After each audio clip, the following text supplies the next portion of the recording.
Assalamu alaikum. Barkanku da shigowa wannan tasha tamu mai albarka. Gata nan ku.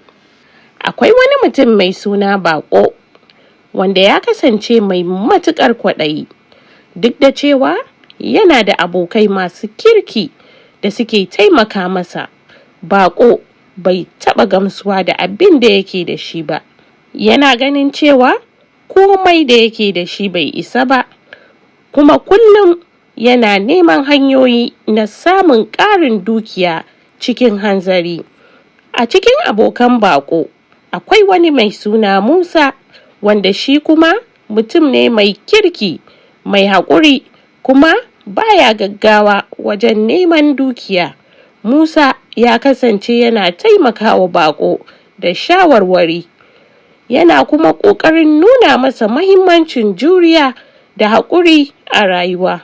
Amma duk da haka, Bako bai taɓa sauraron shawarwarin Musa ba, sai ma ya ce Musa ba shi da wayo saboda yana rayuwa cikin sauƙi ba tare da neman ƙarin abin duniya ba. Wata rana an samu wani labari cewa akwai wata babbar hanya a cikin daji da idan mutum ya bi ta zai samu zinariya da dukiya masu yawa ba tare da wahala ba. Sai Bako ya ji wannan labari, hankalinsa ya tashi, ya ce, wannan dama ce da zan yi amfani da ita in zama attajiri cikin ƙanƙanin lokaci. Sai ya je ya faɗa wa Musa cewar zai tafi cikin wannan daji don nemo dukiya da ake magana a kai. Musa ya yi ƙoƙari wajen yi masa gargaɗi, yana cewa, Bako, kada ka yi gaggawa, an ce hanyar nan tana da haɗari, kuma kada ka bar kwaɗayi ya rufe maka ido. Ka yi haƙuri da abin da kake da shi. Amma Bako bai saurara ba, sai ya ce, kai Musa, kai baka da burin duniya, ni zan je in samo dukiya a nan, kuma zan zama attajiri, kai kuma za ka zauna da talauci. Bako ya kama hanya ya shiga cikin daji. Bayan tafiya mai nisa ya iso wani wuri mai ban mamaki, inda ya ga zinariya da kayan alatu da yawa suna nan a waje. Ya fara tattara dukiyar da ya gani, yana cika jakankuna da ya ɗauko, amma duk da haka zuciyarsa ta ci gaba da son ƙarin abin. Ya rasa inda zai yi saboda kwaɗayinsa ya fi ƙarfin tunaninsa, sai ya fara ɗaukar wasu abubuwa har ya kasa ɗauke su gaba ɗaya. Yayin da Bako ke tattara dukiyar, sai ya manta da wata alama da aka rubuta a gefen hanya da yake tafiya, wacce ta ce, ka ɗauki abin da za ka iya ɗauka, amma kada ka yi nisa ko ka rufe ido da kwaɗayi, saboda akwai haɗari a gaba. Da zarar Bako ya tattara duk abin da yake so, sai ya fara tafiya don komawa gida da dukiyar. Amma bayan tafiya mai nisa, ya ji ƙafafunsa sun fara nauyi, kuma kayan da ya ɗauka sun fara masa nauyi sosai.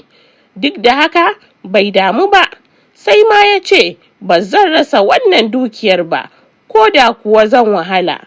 Yayin da ya ci gaba da tafiya, sai ya shiga yankin da ke cike da haɗari. Da bai lura ba, sai ya faɗa cikin rami mai zurfi wanda aka ɓoye a gefen hanya. Duk kayan da ya ɗauka suka zube cikin ramin, ya kuma kasa fitowa daga cikinsa. Bako ya yi ƙoƙari ya fito daga ramin, amma saboda nauyin da ya ɗauka da gaggawa ya kasa.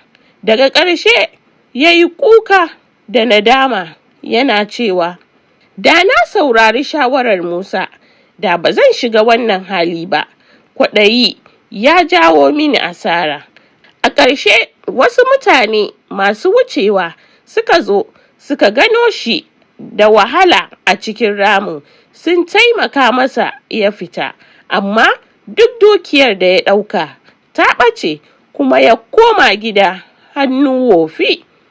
Ba komai, ya rasa komai da ya ɗauko, sai ya gane cewa kwaɗayi da son dukiya cikin hanzari sun jawo masa nadama. Ƙurunƙus.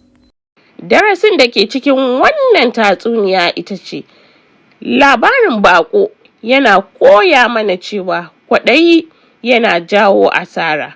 Yana da kyau mutum ya kasance mai haƙuri da abin da yake da shi, kuma kada ya bari son zuciya ya rufe masa ido.